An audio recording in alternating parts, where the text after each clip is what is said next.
The first disappearance. In the quiet town of Black Hollow, nestled between endless stretches of dense forest, people spoke in hushed tones about the place no one dared to enter. Oakwood Forest, a sprawling wilderness, had claimed more lives than anyone could count. Every year, at least one person vanished without a trace, never to be seen again. One summer evening, a local hiker named Daniel Mercer set out into the forest despite warnings. He had always been skeptical of ghost stories, brushing off the town's eerie tales as superstition. But when he failed to return, search parties combed through the trees, calling his name. Days turned into weeks, and Daniel was never found. All that remained was his backpack, placed neatly beside a large hollow tree, as if someone, or something, had left it there on purpose. The whispering trees. Following Daniel's disappearance, the town grew restless.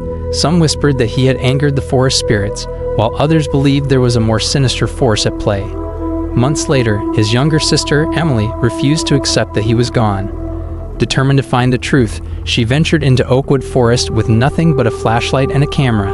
The deeper she walked, the more she felt an unnatural stillness. No birds, no rustling leaves, just silence. Then, a whisper, faint, almost imperceptible. Emily. Her blood ran cold. She spun around, but no one was there. The whispering grew louder, weaving through the trees like a chorus of lost souls. Fear gripped her as she turned to run, only to realize she no longer recognized the way back. The forgotten camp. Just as Emily thought she was lost forever, she stumbled upon an abandoned campsite. Tents torn apart, belongings scattered, but no sign of people. A worn-out journal lay half-buried in the dirt. Flipping through its pages, she read the words scrawled frantically. The forest watches. The trees move when you're not looking. Whatever you do, don't answer the whispers. She slammed the book shut, a feeling of unease creeping over her. A branch snapped behind her. She wasn't alone. The shadow among the trees.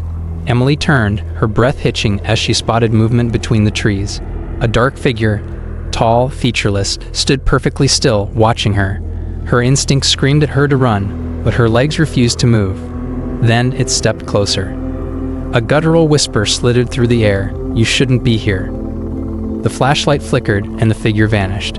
Heart pounding, Emily bolted through the trees, only to realize she was running in circles. Every path led her back to the forgotten camp. The forest was toying with her. The vanishing point. Exhausted and terrified, Emily stumbled upon something even more chilling, a circle of footprints leading to the center of a clearing, but none leaving. As if the forest had swallowed them whole. Then she saw it, a massive tree, its bark gnarled and blackened. It pulsed as if alive. Shadows writhed within its hollow trunk, stretching out like grasping fingers. She took a hesitant step forward, feeling an invisible force pulling her in.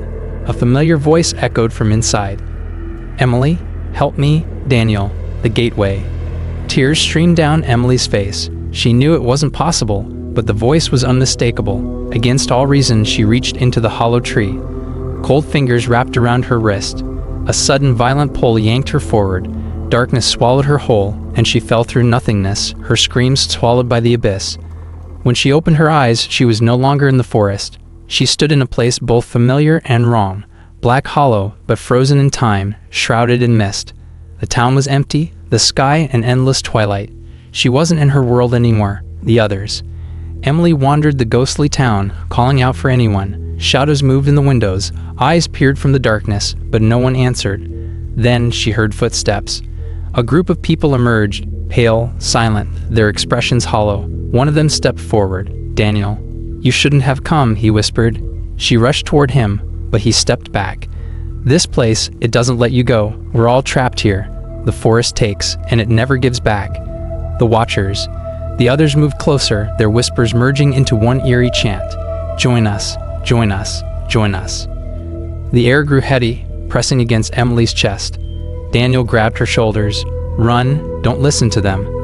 Find the gateway. It's the only way back.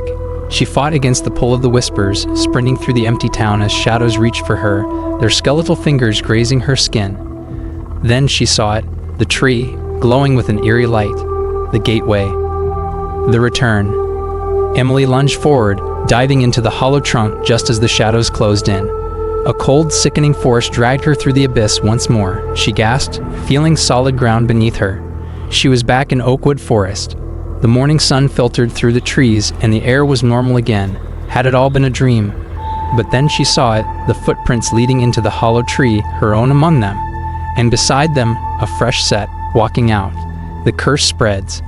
Emily had escaped the forest, but she soon realized that something had followed her back. At first it was subtle, the way shadows seemed to flicker in places they shouldn't, the occasional whispers when she was alone. But then it became undeniable. One evening, as she walked home from work, she saw a familiar figure standing at the edge of the woods. It was Daniel, but it couldn't be him. She had left him behind in the cursed realm. His expression was blank, his skin almost translucent.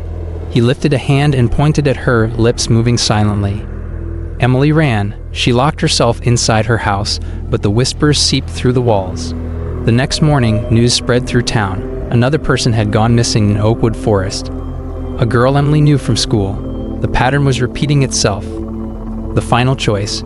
Emily knew she had only one option left. She had to return to Oakwood Forest and confront the entity that had marked her. If she failed, the entire town would eventually be consumed by the curse. Armed with nothing but a flashlight, a notebook filled with her research, and an old compass that had belonged to her grandfather, she stepped back into the trees. The silence was deafening. The further she walked, the more the forest changed. The trees stretched impossibly high, their trunks twisted into grotesque shapes. The ground felt unsteady, as if breathing beneath her feet. She followed the whispers, allowing them to guide her to the hollow tree, the gateway. Its bark pulsed like a heartbeat, and inside, shadows twisted, forming vague humanoid shapes. One of them stepped forward. Daniel. "Emily, you don't have much time," he whispered. "It knows you're here. You have to seal the gateway." "How?" she demanded. "A sacrifice," he said, his face darkening. "One must stay so the others can go." Emily's mind reeled. Was this why people kept disappearing? The forest always needed someone to take their place. She saw the figures behind Daniel, others who had vanished over the years. Their hollow eyes pleaded with her. The final whisper. Emily stumbled out of the forest, desperate to leave it behind. But as she reached the edge of Black Hollow, she noticed something unsettling. People stared at her as she passed, their eyes wide with shock, their faces pale. "Emily?" An old neighbor stammered. "You vanished a year ago." Her heart pounded. She ran to her home, only to find strangers living there. Her reflection in a store window sent a chill down her spine. The thing staring back wasn't her. Then, in the glass, her own voice whispered, "You shouldn't have come back." Thank you guys for watching. If you want more videos like this, make sure to like the video and hit the subscribe button, and we'll see you in the next video.